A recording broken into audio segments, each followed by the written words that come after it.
My name is Barbara Dillon. I am the editor-in-chief of Fan-Based Press, and I'm very excited to be here today to moderate the panel Geekfest Filmmakers. We have some wonderfully talented folks out here to talk about the films that they have entered and displayed here at Long Beach Comic-Con during Geek Film Fest. So we're going to each introduce each one of them. We're going to give them each an opportunity to discuss the premise of their film, their experiences and creative influences, and of course tell you where you can find out more information about each of their films. So without further ado, we're going to start on the very end. Kevin Wu has the film 1 p.m. Thank you so much for joining us today, Kevin. Hey. Hello. Thank you all for being here. Next to him, we have Terry Ziegelman, who created the film Committed. Terry, thank you so much for joining us. Thank you. Absolutely. We have Robert Chapin, creator of The Hunted. Thank you so much for joining us, Robert. We have Danny Mooney, creator of Injustice for All. Thanks for joining us, Danny. And last but certainly not least, we have Joshua Ho, creator of Steven Spielberg and The Return to Film School. Joshua, thanks so much for joining us. Thank you. Thank you very I don't know if these are working, but thank you. I would just go ahead and lean into those mics as much as possible. So for those who may not be familiar with the films, or perhaps those who did not have a chance to see the films during the Film Fest, let's go ahead one by one, and Kevin, we'll start with you. Would you mind sharing the premise of your film? 1 p.m. is basically about One Punch Man, and it's like a grittier version of it. So yeah. You might want to lean into your mic a little bit more, Kevin. It's a grittier version of One Punch Man, like a more grounded version.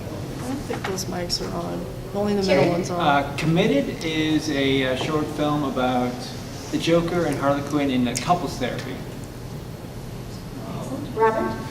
The Hunted is a kind of a cross between Buffy and Cops. So it's vampires and sword fighting and comedy.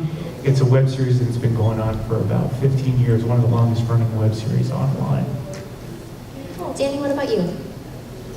Injustice for All is a Joker Harley Quinn origin story of sorts, and also a little bit of a love story too, with some horrific stuff in it. But yeah, that's about it. And Joshua? Steven Spielberg and The Return to Film School is a comedy based on the true story of when Spielberg returned to college after 30 years and got his degree in 2002. Awesome. So obviously you have created these films, you have a passion for filmmaking, you have a voice and a story that you want to tell, so we want to give the audience an opportunity to hear what your influences were, what inspired you to create this film in the first place. So please feel free to expound on what your inspirations were. Joshua, we'll start at your end this time. Do you want to tell us what inspired you to create your film, and who some of your creative influences are, whether they be filmmakers from the past or current filmmakers? Well, Steven Spielberg and The Return to Film School, an insanely long title. It's based a parody of, like, Indiana Jones and the Temple of all those Indiana Jones titles. Was inspired by my time at Cal State Long Beach. I graduated from the film department there, and there was there's these pictures and all these stories about what was it like when he came back to finish his degree, and what was that about? And I kind of felt like we obviously had our fun with it. Of course, there's some points that we have for comedic effect. But I think that just paying homage to this great director that kind of is our big hero on campus was the goal, and trying to see if there was a story in there. Next, Danny? Injustice for All was kind of brought to me, so I didn't really have the inception of the actual idea. Donovan Darius, who could not be here today, he's been flying from Michigan, was the one that actually created the script. He just kind of wanted to do something that was kind of a dark, new reimagining of the Joker and Harley Quinn, and just kind of wanted to take into something character-driven instead of spectacle-driven, like a lot of superhero films are. So I think that was really the original impetus, was just let's do something fun, dark, and character-driven. And Robert? So what inspires me for filmmaking is actually inspiring other people to be filmmakers. I created a film back in '91 called Ring of Steel. I wrote a screenplay and I got it produced through MCA Universal, and I got to star in it. So I got really freaking lucky. And much later on, because I also teach sword fighting and do sword fighting for movies and TV, I had a stage combat class. And I wanted my students to be able to have a venue to be able to perform. And so this was the early days of the internet. And so I came up with this web series called The Hunted, and people could create their own episodes, so they could be their own filmmakers. So this has been going on, like I said, for about 15 years, and it's really inspiring to see these people who have never done anything before in their lives, and some of this stuff is just amazing. So it's like having our own like film festival. A couple years ago, we then figured, oh, let's take this to the next level, because all these episodes are shot with no budget, just to give people an experience to be filmmakers. Really very exciting. But then we realized when Kickstarter came along, it's like, well, we could create, we could make this into a feature and actually put some money into it. So that's what we did with the Hunted Origins, which you may have seen today. Hi, for Committed, actually, can you hear me? It's not on, testing? It is on, you just have to like, Testing. yeah, there you go. Wow. Get into it. Get up on there. To actually, the inspiration for Committed was Colin Costello. Very much like Danny, the script was brought to me, and so I like the concept, the idea of this long-term couple that are having issues, and they just happen to be these two characters we already know and love, or know and hate. And I wanted to sort of dig deeper into the character aspect of that and have a little light and fun with it, basically. And Kevin?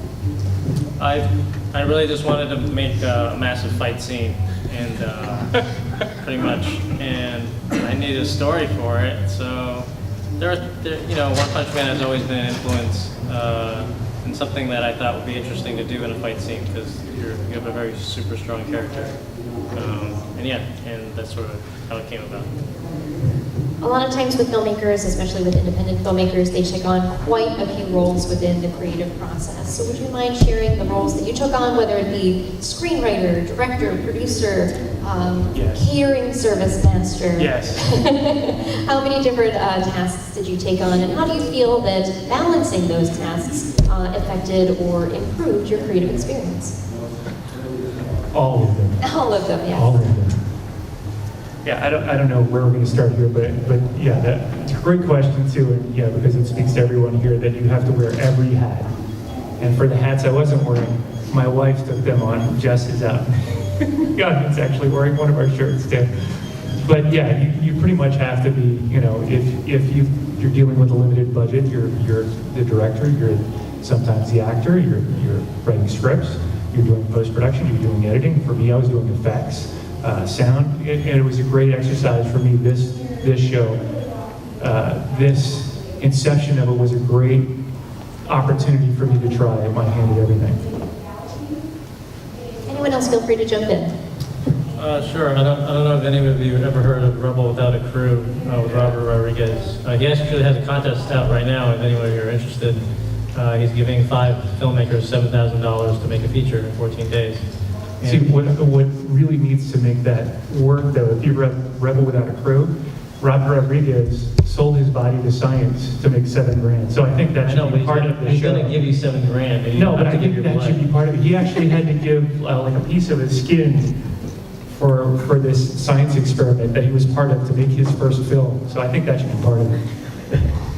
Regardless, my point I guess, is that, whether you give blood or, it's like, do whatever you need to do to get your film made. And if that means you have to do everything, you do it. That's what I would say. And a great book to read. You guys should definitely read that. Yeah.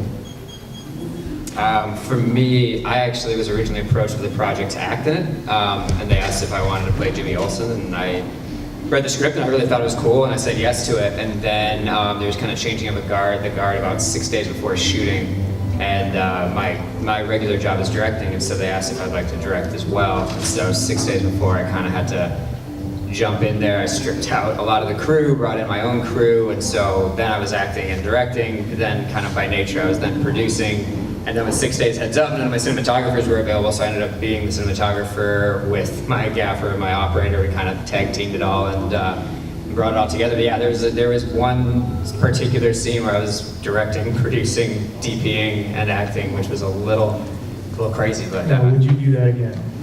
I think I would, as long as I had people that I trust. Like I knew for the cinematography side, I knew where my strengths were, and I'm more strong on camera than I am light. So I made sure that my gaffer was someone that I super trust, and that I knew that he, especially there was an exterior scene with moving clouds, and he was always kind of like moving the frames and keeping everything up on all the cutters and stuff. So he was good, and then my operator and I are just always on the same page. He's great. So I think it really helps having great people that you can trust and delegate to. But yeah, you do have to wear a lot of hats on these sorts of things for sure. Terry, what about you? Well, I'd say that I was co-writer in it, I directed it, I brought a lot of the crew along with me. Some of the previous film, I brought some of the crew members in. My wife actually helped with the casting. I did compositing, I did effects on there, I did coloring on it, so I did a few. Oh, I also did one of the paintings hanging in the background too. So. And Joshua? Well, I think there's kind of two sides to this. Of course, it's incredible with the digital revolution that I saw going through college, all the advancements in technology that have allowed you pretty much to take over every job. I feel like every single thing I've ever learned is at some point come into play making these films. And at the same time, you really have to surround yourself with people that you really trust. I think of it as 1 in 100. There's a 1 in 100 people who will do what they say they're going to do, who you can count on, who you can really creatively collaborate with. And so, on one hand, you do need to be willing to do what everybody else won't do, which is just to get your hands dirty and just take care of everything. And at the same time, if you can surround yourself with that core team of people who are taking pieces of the puzzle away, the costume designers taking the costumes away, the producers are taking paperwork and locations away. If you can, make that team around you, that's the real goal, I think. And a big part of the process is a lot of times, and some of you have mentioned this already, the financial aspect and also the time aspect. Sometimes, especially on a limited budget, you don't have a location to film for very long. So for each of you, can you talk about how your timeline worked, how much time you had, and how much time in general it took to produce and create your film from start to finish? If I may say that and this might be true for most really independent films that are done in a small budget, is that for me the production after you shoot, the post-production takes much longer because you're asking people to do things for free, and you can't rush a person when they're working for free because they have to put it in, they have to put their paid gigs first. So that's usually the slow aspect of it. For Committed, we shot it in a day. We probably should have done more than one day, but is that about right, Cole? Anything else you'd like to add to that in regards to timeline? Yeah, I mean, we shot it in a day in a hot little apartment in Hollywood that we brought in fake walls. We basically created a stage in an apartment. Yeah, when the electric went out quite often. Oh, yeah. Now, The Hunted Origins, which is a multi-part web series, but it's also shot as a feature. We did that in 18 days. And the reason being, we thought we'd be able to shoot it on weekends, but to keep a cast and crew around that long, over a period of 3-4 months, just wasn't going to happen. So yeah, usually with your first indie feature, you want to go into the woods with a cabin and a bucket of blood and a couple friends and just shoot a horror film. We had Jess, you want to jump in on that one? We had 45 cast members, 20 locations. We T-boned a cop car. We had a 50-foot naked high fall, and we set somebody on fire. Yeah, so a little more involved than just your going to the woods and with a bucket of blood. So it was quite involved, but luckily after so many years, I've developed friendships with a lot of professionals, and we had a lot of people come out and help. All of our cast members came out and helped, and we worked for free, and we actually shot at SAG as well, which is a whole nother story. You can read that whole thing on. We've got a whole blog about our show online at thehunted.tv. Kevin, what about you? How long was your filmmaking process and production process as a whole? We shot 2 days with a pickup, and then post took maybe a month. I'm trying to think if there's anything special about this timeline, but not really. I mean, the big thing is if you don't, there's three things, then you can only choose two of them. It's cheap, fast, or good. And I think I got lucky because all the I work in the stunt industry, and I know Robert does too in some ways. But I basically asked all my friends to come out who like work on some of the biggest shows, Logan and Defenders and Gotham, and basically on a day when they weren't doing anything to come out. So in that sense, I had good for sure, and then we got a chance to do it fast because I didn't take that much time with them. And it just happened that I was able to do it for cheap at the same time because they were my friends. But the time aspect, I would say, it took a lot of time because I had to develop those relationships with all those friends before I could just grab them and shoot them. So I would still say it took a bunch of time. I started in this industry in 2008, so like 9 years of building friendships and development. And 2 days of killing them all. Yeah, exactly. Danny, what about you? Yeah, ours was also pretty breakneck speed. I had 6 days to prep in Detroit from here, so I kind of had to fly out and do all that stuff too. We shot for 3 days, which is for a 21-minute thing is pretty breakneck. And we had a lot of locations and a lot of moves, and not necessarily easy shots to pull off and everything. So it was pretty quick, pretty crazy, and especially the thing that slowed us down the most is, we had days where we had 3 characters in full shoulder-up prosthetic work, and our special effects makeup guy, Keith Faycheck, it was just amazing. We were shooting 16 to 18-hour days, but he was coming 4 hours early to start working on actors, just because, when you only have a small budget, you only have so many assistants and everything, so he really had to be very integral on everyone's prosthetic work, which was crazy and sometimes super painful on set when you're sitting there just staring at an empty set waiting for someone to get their whole head mold put on and everything. So it was a lot. And then same sort of issues as Terry said in terms of post, where it just tends to be a lot longer. My editor for when I direct features is I love him as a collaborator. His name's Quentin Garland, and he cuts. Speaking of Rodriguez, he cut Grindhouse and Halloween, and he cuts all of a lot. In the horror world is kind of where he lives, but he can cut everything. He's amazing. So we were actually sharing with Vampire Diaries their season finale. So he was cutting us during the weekend and cutting Vampire Diaries during the week. So it was pretty brutal. And then our score and our color was back in Michigan, so I had to fly back out to Michigan and do color during the days, and I do score during the nights in the studio. So I was sleeping like 2 hours a day. So it was pretty crazy. And Joshua? Well, the Spielberg film, I've been thinking about doing a piece about Spielberg 3 years prior to actually shooting it, and then started writing about 2 years in advance. So it just took a long time to kind of dig the story out, because all of it's fictional, except, based on that kernel of truth that, Spielberg did return to college and take some classes. So the actual shooting of it took place over 5 days. Luckily, we had a campus where we just running all over the campus, shooting everything. We had, over 30 locations in the film.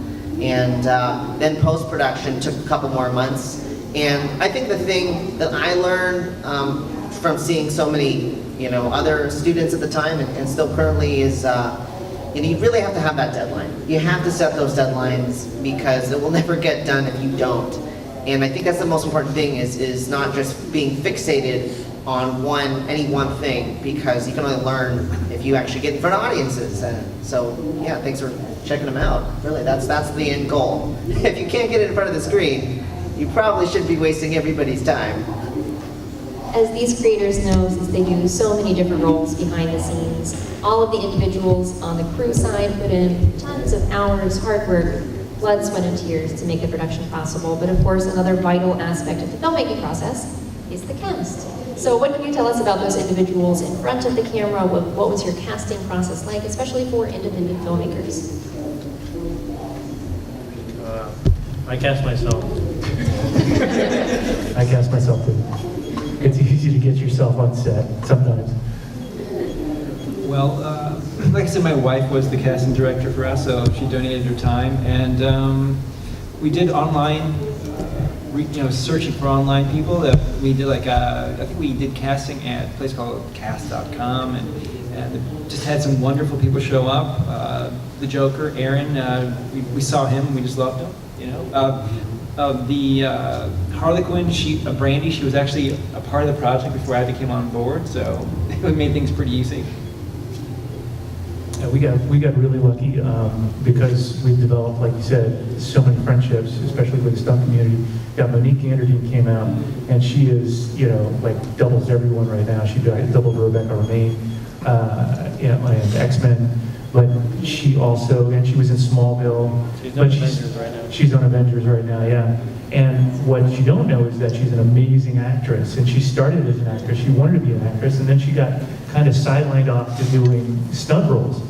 And so she was prepared to do this little indie thing because here was an acting role that she could sink her teeth into, so to speak.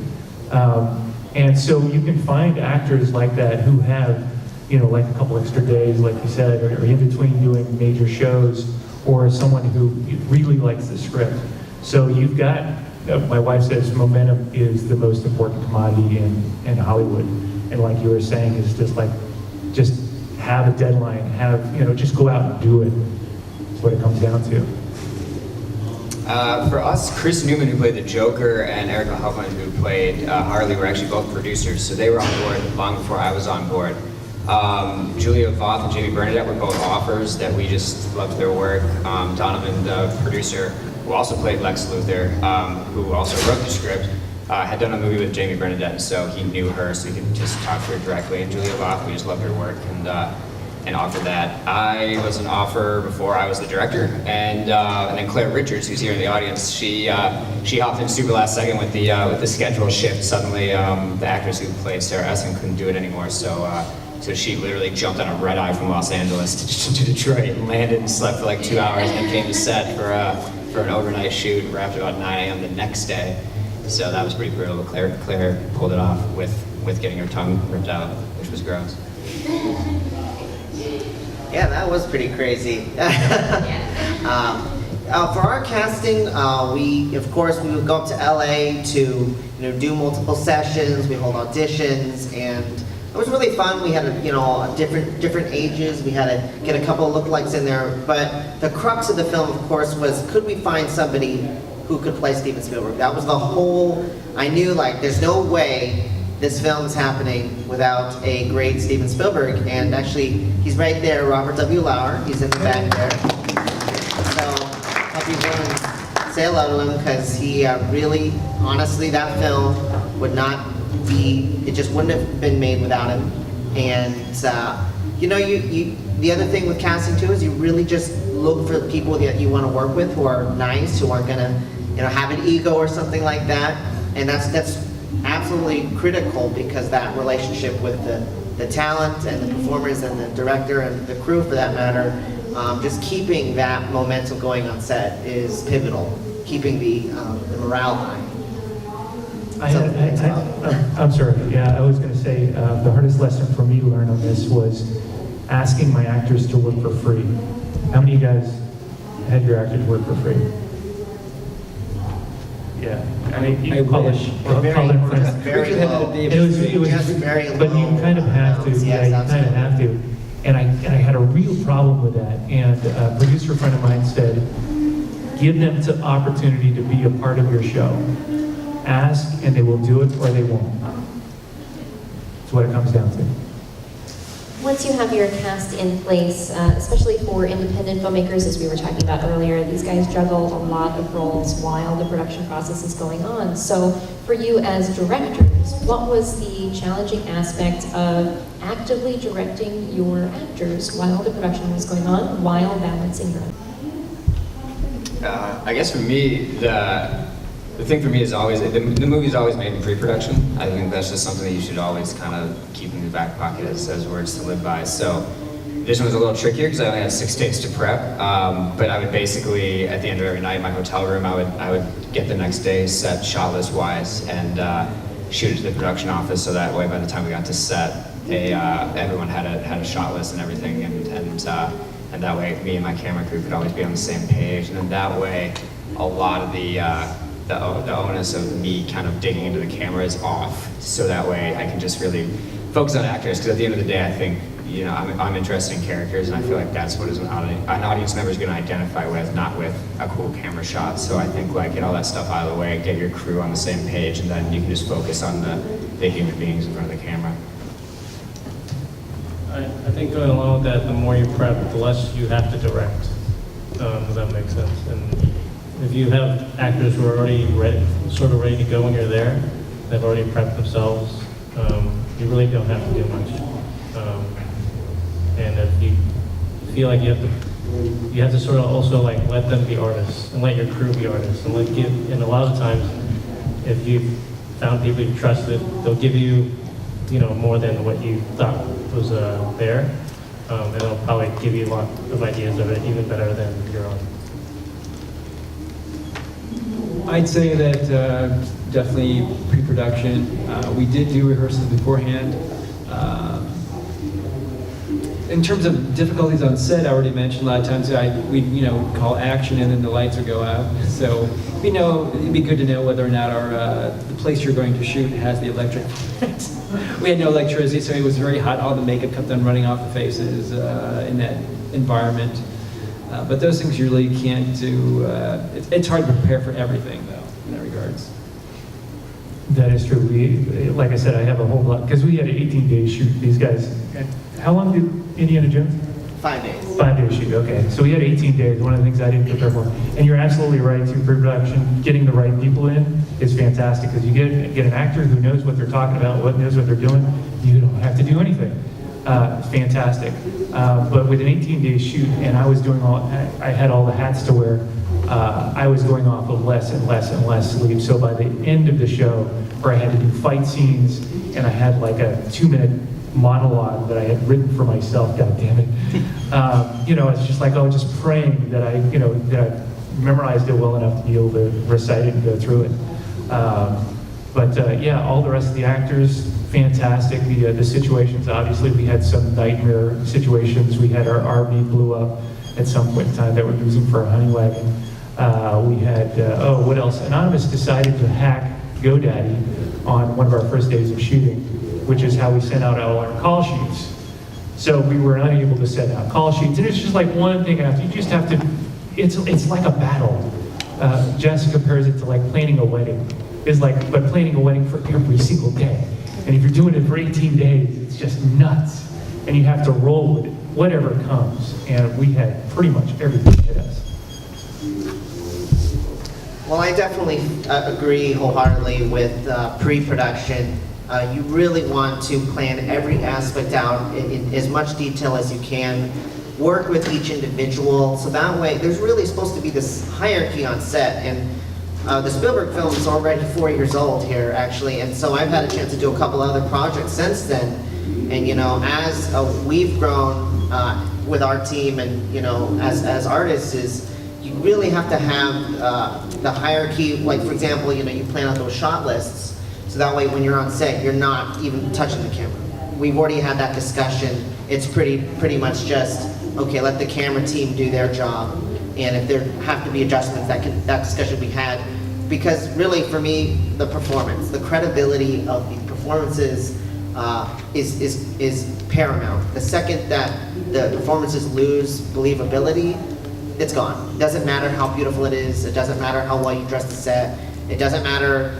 Nothing matters except for that performance. So as much as you can do to take everything away and leave yourself with just the actors, but it just takes, I think, multiple experiences to figure out how to just get rid of all the stress. Just forget. Don't get emotionally attached to it. Just execute. Once you have it all figured out, you just go in. You just do exactly what you said you were going to do. So. Robert broached a good point about indie filmmaking, that there are unanticipated fires on every production, and by that I do not mean literal fires. Perhaps sometimes there may be literal fires, but there are always unintended things that will pop up that need to be dealt with the day of, a moment before you start filming. What was the most unexpected thing that happened on your filmmaking for this project? Fire. Literal fire. Literal fire. There was another situation where we had, and Jess, fantastic at finding locations for us. We had this beautiful finale. She somehow managed to secure the Warner brand at virtually nothing. It's a beautiful old theater. But one of the other locations we had, we decided, and this wasn't, I actually had a writer come up with a script, and I made the mistake of saying, just go nuts, do whatever. And, which, bad move. And one of the scenes was atop of a building on a helipad. And we actually just managed to find a helipad. Fantastic, we're gonna shoot a fight scene on a helipad. And just to make sure, we had a backup helipad. So we had 2 locations that were guaranteed until the day of the shoot. Like the day before, they were like, no, sorry, no, we're not available. The security guard can't make it because he's got a cold. They're like, oh, okay, so we'll go to our backup. No, sorry, can't do that either. And you've got a cast, we had a cast of, 24 people showing up. So what are we gonna do? Fortunately, I'm a visual effects artist, and I had a studio standing by, and we shot the entire scene on green screen, which thankfully, just sort of fell back, and you just sort of roll with it as best you can, even though one of our cast members was dressed in an all-green jumpsuit. So, which took me about 2 months to roto that damn thing. So make a blue screen quick. Exactly, no, we didn't have a blue screen. And the green screen that we got was from New Deal Studios, which likes shooting a lot of pyro, so you'll appreciate that it had like blast marks on it and all kinds of, so everything had to be rotoed. So you just roll with whatever comes, and we had, just like I said, we have a whole blog of this online on the Hive.tv. Yeah, those are the actual fire. That's what comes to mind. What about you guys? Gotcha. We didn't have any actual fires. No, I mean, ours compared to Robert's was pretty painless. I think the worst thing that we had was like the day, or like on the day of the shoot, I think I realized that the costume was like way too yellow. Like it matched One Punch Man like way too much, and it wasn't gritty enough. And so we just threw it in coffee grinds and hoped it dried out fast enough. But we didn't have any major issues or anything like that. Colin, besides electrical, anything else you can think of comes to mind? No, not really. I think we were okay. I mean, like we had, besides some production value issues, but I think the day before we looked at some of the furniture we had. We just decided to go to the Target, like at 10 o'clock or 10:30, buy some stuff and return it after the day after the shoot. You guys got off easy. Yeah. What the hell? But don't let it dissuade you. If there's filmmakers, how many guys are filmmakers out here? I mean, don't let it dissuade you, obviously, from from doing your project. Just go for it. It's totally. Hey guys, was it worth it in the end? Oh, yes. With everything? Okay, there you go. For us, it was relatively painless. Weirdly, with such a breakneck speed on the prep, we had just with how the schedule went, we ended up having to flip 2 days, which meant both of our actresses were on flights the same day we were shooting, which was a terrible idea, but we just had some stuff go down. So we literally had them on set with a car running, and the second they wrapped, they were speeding down the highway, getting out of wardrobe in the back of a truck, and so we could just rip them into the airport so they could get back to the West Coast. So that sucked. And then we had a location fallout as we were packing the trucks to move to that location. So we ended up, it was the apartment, I don't know how many people saw it, but it was an apartment set, and we were shooting in this old crazy theater building, and we were actually on a floor that used to be a radio station and was now abandoned. And so we just kind of looked through the old radio station. We found a room that kind of looked like it could be an apartment, but there was not a piece of furniture in it. And so we just turned to our art department. We were like, you guys got an hour to make this an apartment. And they literally were going into dumpsters around the building and apartment complexes nearby and stealing stuff. And they made it into an apartment in about an hour. Which scene was that? The scene where the Joker bites the tongue out. That was literally an old office in a radio station building, and all the stuff you see in there, including paintings on the wall and weird plants and couches and everything, was literally stolen from nearby buildings and stuff in the course of an hour. Wow. So that was crazy, but our art department was amazing. And when I say art department, we made the art department that moment because we didn't have an art department. We just had. I was like, you had an art We looked department? at 2 PAs. We were like, "What are you doing? What are you doing?" They're like, "I don't know. We're just helping out." We're like, "Cool." Couch, chair, couch, ficus, and they were like, "Great." They ran out and found everything. So it was pretty great. They found You assume they found it. Right, true. They might have just stolen it from nearby apartments, which is not good, but we didn't know. Well, you know, we had the good fortune of not having any major disasters happen on that film. But I don't think I've really ever told this story, but I feel like the biggest potential fire we could have had was me. Because 4 years ago, you know, you got 50 people on set that first day we shot, and it was just so many people. I wasn't prepared for that amount of pressure, that amount of stress. And, you know, I thought I did okay, and I go home that night, and my DP said, dude, you were stressing everybody out, and if you do that again, people are gonna walk off set. And I was, you know, just shocked, because you're not paying attention to how you look. You're just trying to get the job done. So anyway, the next morning I was able to go in, and I had a big meeting, and you make that right. When those types of things happen, the first thing I did was I sat everyone down. I said, look, you know, I really want to apologize for any, you know, behavior from the day before, and hopefully I was able to improve. But for me, I feel like whether it's a person or whether it's maybe sometimes there's internal problems, you want to address those. You want to get those out of the way. Sometimes it's stuff that you're not even aware that's happening. So probably, I mean, luckily we didn't have any locations fall out. That seems really bad, but probably even worse is, you know, so probably the biggest thing you can do is dress yourself and make sure you're ready. And just learn, I think. I think that's excellent advice. And obviously there's a lot that goes into this process, from the filming itself, all the production, the post-production, marketing the film, and getting it out to film festivals like this one. So let's move on to the actual film festival process. What was your experience, and how did you find Geek Film Fest? And what was your experience at the film festival?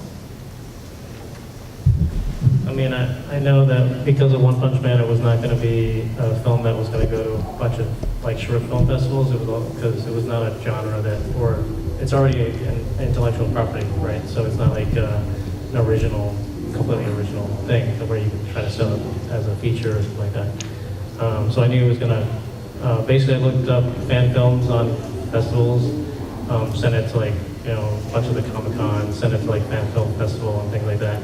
And we just saw what stick and what didn't stick. As far as marketing, I'll be honest with you, I wasn't really great about that, and we could have done a lot better with that. My hope is that to show it at like when One Punch Man Season 2 comes up, and right around then release it, and then market it at that point. And right now, just have it tour the festivals and see where we go. Actually, this is a question that Colin, who's the producer and co-writer, can handle. I do want to say before I hand it to you, Colin, is that I was lucky because he did all that hard work, and I could just not have to worry about it. I let him do the worrying for me, so it was awesome. Go ahead. Yeah, it's been a year and a half of emails back and forth. We've been really lucky with, we always call it on our emails between me, Terry, and Brandy, our little fan film. We've been on the fest circuit for like a year and a half, and we were ready to close it up and finally put it online, and then we got into Geekfest, and that's just extended its run. But we've been really lucky. Committed's played in Italy, it's played in Canada. It's a lot of people have accepted like the fan film as a form of art, filmmaking. And you know, 4 years ago, I actually did a fan film with Terry's twin brother when I still lived in Chicago. And, you know, there wasn't as many venues to really play a fan film. And I think there are a lot more now in places like Geekfest. Festivals like Geekfest really help extend the film's life. Robert, what about you? I want to take the moment to thank Bill Ostrov and Geekfest, because this is like a one-stop shopping. Seriously. For a filmmaker to have a festival where they take your film and then go to every comic convention, that is like one-stop shopping. It is such a deal. And Bill, wherever you are, thank you. Or you're on video, maybe.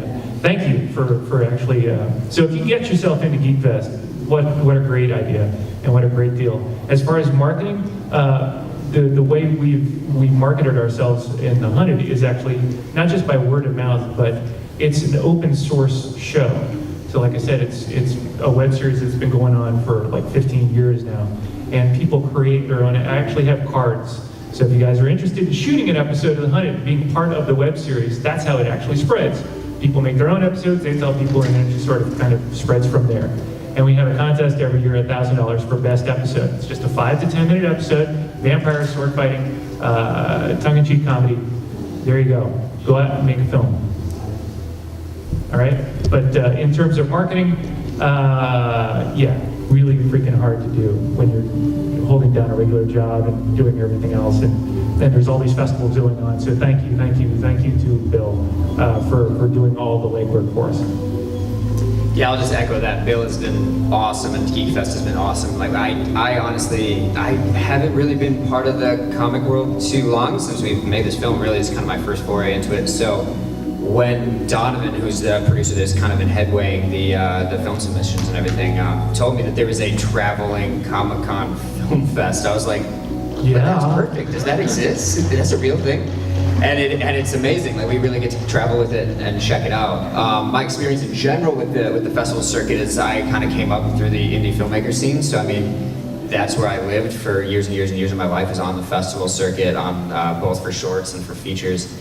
And so when this thing came up, we honestly, as Kevin said, there's no like real way to monetize with a fan film unless you want to get sued by very large corporations. So we just threw it on YouTube. We literally had, our timeline was Suicide Squad, this is last year, Suicide Squad released on a Thursday. So we were gonna release it on that Tuesday just to ride the PR wave.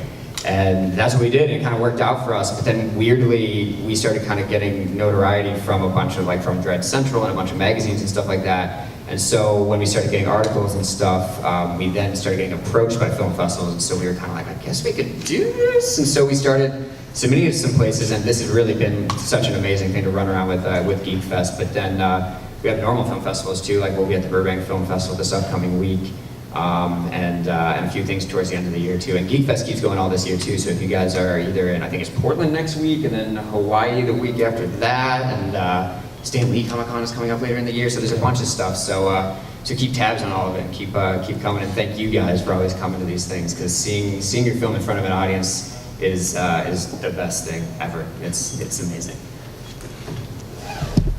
Well, you know, I think what is really, I'm sure we've all had the benefit of this, is the power of social media. Because for us, we've really used our marketing and social media power to build our teams, to crowdfund on Kickstarter. Pretty much almost every function of this entire process, I feel like has benefited from crowdsourcing. Like we just produced a film this year, and we just basically had a Facebook group with the core team in it, and we just constantly are using just in real time, just all day long, just having in-depth conversations about, okay, what color should this be, or does this costume look good, or what do you think of these, here's some videos, here's some pictures of the location. And then in terms of the marketing aspect of it, it all comes together. Every single person who worked on your film, that's your marketing strategy when you have no money, when you don't want to be sued by large corporations, as for aforementioned. And then in terms of just real quick, is you got to have that image. You got honestly, your movie pictures probably will be seen more than the actual movie. So get a good image, and I'm a geek and a nerd, so I made a whole bunch of Blu-rays and DVDs and CDs, which are available for purchase. So you should come see afterward. But it's just, you know what? Just have a good time with it. I think if people see that, they'll want to follow. And if you're interested in doing it, definitely follow all of us online, because you kind of see the process. You can see it's limitless. People can have that platform for free now. It's incredible. We'll make sure at the end of this to go down the panel so that everyone has time to talk about their website, their social media platforms, where you can find them, and likewise, I'm sure as long as they don't have to run to a table on the convention floor, they'll be waiting outside afterwards if you'd like to ask them any personal questions about their experiences. But I'm not sure how much time we have left, but I always like to allow time for questions from the audience. Does anyone know how much time we have? About 15. Maybe 15 minutes? Okay. Any questions from the audience for our panelists? I wanted to add one more thing about social media, because not only is it your free marketing tool, but it helped us out during production. So we had an 18-day shoot, and all of a sudden, in the middle of it, it's like, oh, we lost this location, what do we do? And you put it out to your fan base, and we have a fan base over the years. And we needed a punching dummy for one day, and it's like, oh, where are we going to find this? I just put it out there, and an hour later, someone said, oh, I got one, yeah, just go and pick it up. So Yeah, it's an invaluable service. Everything, we even, at some point in time when we were having problems with SAG, we put it out there, it's like, any lawyers out there? And yeah, we got legal advice, we got all kinds of stuff. If you can imagine it, it's out there, and marketing definitely is out there too. Any questions from our audience members? Yes, sir. When looking for actors, what is like the key, most important factor?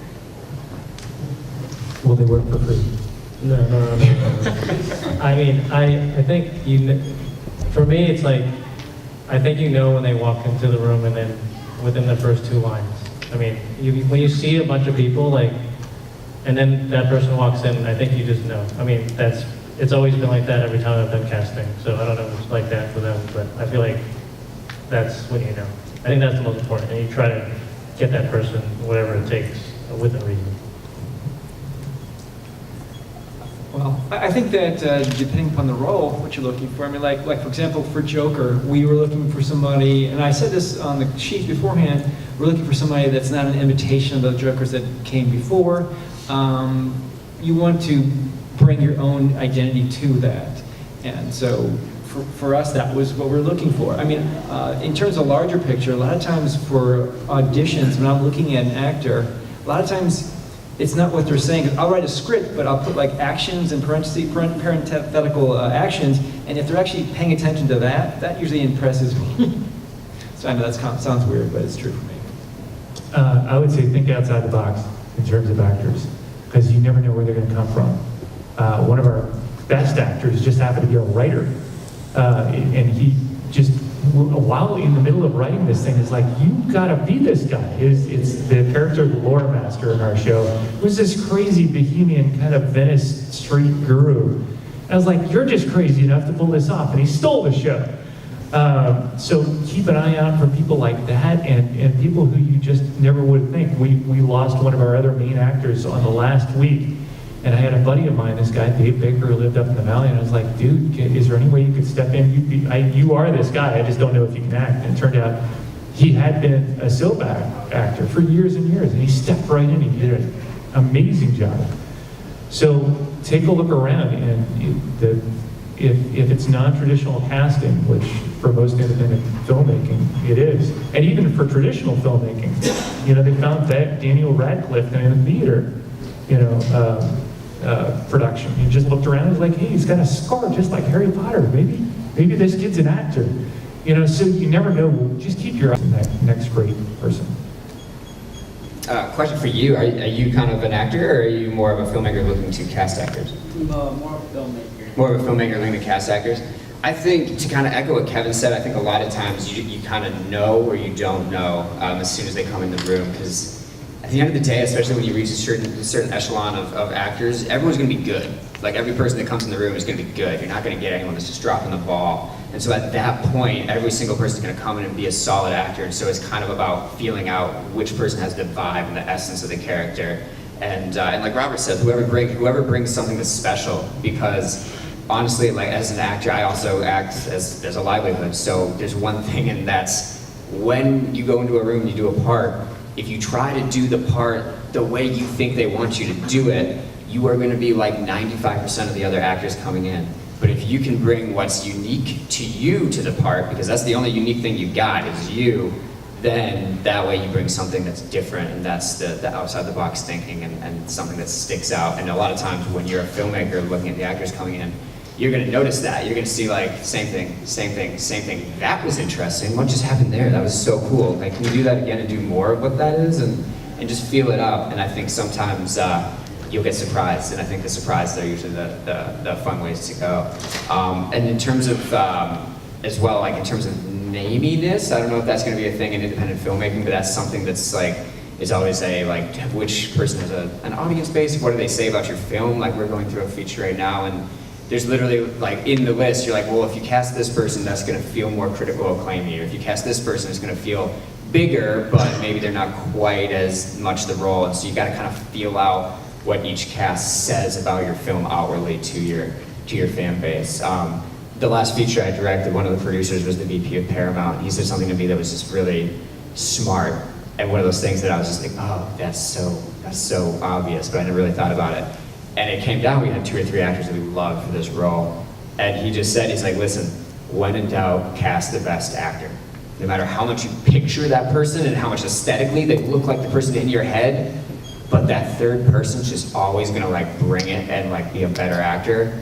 Just go with the better actor whenever you're in doubt. So I think that's good words to live by. Well, I don't know exactly what casting tool you're using. I know I've certainly had to, learn through experience over the years. But I would encourage you not to just pull from your friends. I know it's tempting. I know that's the easy choice. If you can go, I don't know where you're pulling the people from, either a theater department or you can get up to LA, try to hold some casting sessions. There's even certain services that are completely free to use. If you can get up there, it's really important to really work with people who've had some experience for sure. In terms of when you actually get into that audition room, I would agree in the sense that, you're looking for an actor who's made those choices, who's had a chance to either look at your side or has experience because they're going to do 90% of the work. If they're great performers, your movie is going to already be, the bar is going to be pretty high. But at the same time, when you're giving them notes or if you want to have them do stuff in their audition, I call it just they get one chance to make a new choice. So you say maybe the performance was sad. And now you're saying, okay, let's do it where you're furious and where, you're really, and you see what they do with that. If they're willing to take that note, then they have range. The last thing you want to do is cast somebody who can do the one thing and they can't do anything else. So that's what I like to do is try to see what's the range of the performance. And if they're not total jerks, that will be evil and not show up. That was an excellent question, thank you. You'd also be surprised at how many actors will be in your show. So ask. And one more thing I wanted to add too is take an acting class. A lot of directors don't know how to talk to actors because they don't really have that experience. So if you haven't already, go and find a good acting class and just sit in and see if you like it and see, you'll get a completely different perspective. I think we have time for one more question. Any other questions? Yes? When you guys are looking for locations and you find that location and then you find out that you have to pay for licensing or just to pay to be at the locations, do you guys ditch it or do you just go find another location or do you just give up and pay when you are going to go past your budget? You find an awesome location manager who happens to also be your wife. She just found some awesome deals for us, and there was a couple places that we did have to pay insurance, and she figured out the whole blanket insurance for it, and we got some advice from some great people, other indie production companies. They said, go to this insurance company, they'll give you a blanket policy, and that'll be enough to go in there and be able to get this location if you really want it. Anything else, guys? I think it just depends, right? If it's really essential for your story, maybe you can find something like it. You can probably find 100 different apartments, right? So it's not like you need that apartment. But maybe you need the Eiffel Tower. And now you have to decide, am I going to do this in green screen or do I need the Eiffel Tower? So. Yeah, I think, again, it depends on the type of production you're in. If you're scrapping it, the thing is free. That really helps. But yeah, having a production or on the production, having a location manager that really heads that for you. So that way, before you see a location and fall in love with it, they've already sussed out that yes, the owner's cool. They're do whatever you want or do whatever we need to do in there. So there's no surprises. The worst thing is being on a location and the owner coming back and being all right, guys, time to head out. We're all halfway through the day and we're what? Which I've been there. I've also been sued by location managers on much, much, much bigger movies, but that's scary too, and you just don't want to have your legal budget go way up. So it's always good to just be very, very open and honest with whoever owns or controls that location and say this is what we want to do, this is how long we want to be there, and this is what we need from you, and here's what you have to sign. Have them sign things because that covers your butt. There was a movie that came into Detroit recently, and Michael Bay asked my friend to blow up their donut shop, literally blow it up. And so they sent it all to me because they were we don't know about film. So I read the location contract for them about a robot blowing up this donut shop. But it was very, very well laid out. And it was something that I was yeah, if you're gonna blow up a property, you got to be so specific about like cleanup crews and like what's going into it. On indie films, you probably don't have to worry about blowing up buildings, but I mean, no matter what you do, just make sure you're upfront and honest, and then that way you're never going to get a surprise along the way. Honestly, you'd be surprised how many people will let you shoot. Play the I'm young, I'm a student, we're a really small crew card. Get those, get those, or I'm an independent, we're really small, and keep it, and more importantly is, like, you'd be surprised how many people pull you favors, We have had to pay for, if you really want a location, it's possible to pay for it. We've dropped other locations because we're like, it's just not worth it. Put the money into the acting, put the money into the crew, the food for sure. Put the money where you think it's going to get the most out of the performance. But the location, try to find, I think for low budget, you have to find locations that are pre-dressed.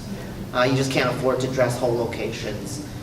Social media, ask who out there has a this or a that, and really just treat the location with respect. That's the #1 goal. It doesn't matter about the film. Like, that's important, but treat those locations with the utmost respect. Only bring people that you trust, pretty much. Again, excellent question. Thank you. Sadly, that is all the time that we have for today, but as I mentioned, I do want to give an opportunity. We'll start with you, Kevin. If you wouldn't mind reminding people the name of your film, where they can find you online and on social media. Yeah, again, my film's called 1 p.m. You can follow me on Instagram at Cairo Victory. That's at KYROBICTOR1. And you can also ask me questions later or whatever. And you get updates on there. But again, we're going to release it right before season 2 of One Punch Man. But you can go see it after the comments. My movie is Committed. You can find it on Facebook, Committed, Charity fan film. a charity fan film. So Committed, a charity fan film. You can join the group. Feel free to talk to me afterwards as well. My name is Terry. My show again is called The Hunted. I've got cards up here, and if you want to be part of a web series without having to create, and just as someone, if you want to be part of a web series and not have to create the whole be part of an established web series, and just create a 5 to 10 minute episode and have a chance of winning $1,000 for best episode. I have cards sitting right here, and the URL again is www.thehunted.tv.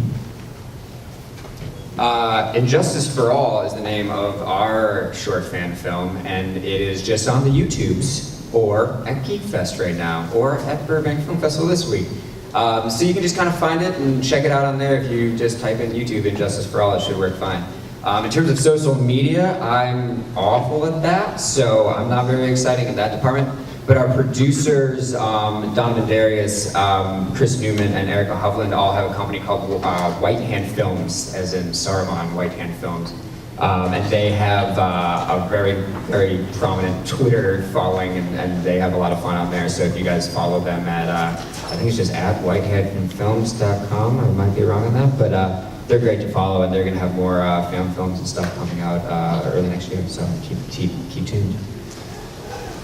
Well, you can follow us online. Our little production company is called Film Visionary. That's youtube.com/filmvisionary, facebook.com/filmvisionary, Twitter, Instagram, etc. I'm Joshua D. Ho, so Joshua, the letter D, Hoh. So I'll get a chance to follow us because we actually just shot a brand new piece just literally 2 weeks ago. It's called Ash's Homecoming. It's a dramatic piece about the characters from Pokemon when they're grown up, and I think it's going to be. I think we did pretty good. I hope. Well, we probably should make the film first, but yeah, it's going to be coming out hopefully next year. So please go online and follow us or get one of these cards. Okay? Thank you. Thank you, guys. I want to say thank you to all of our panelists, Kevin, Terry, Robert, Danny, and Joshua. Thank you so much to all of you. Again, my name is Barbara Dillon. I'm from Fan Base Press. If in the last half hour of the show you were not here, we are on the convention floor in Arts Alley at table A15. So thank you to all of you for joining us. And one last big round of applause for Bill Ostroff, who's right here. This is the dude. Somebody's going to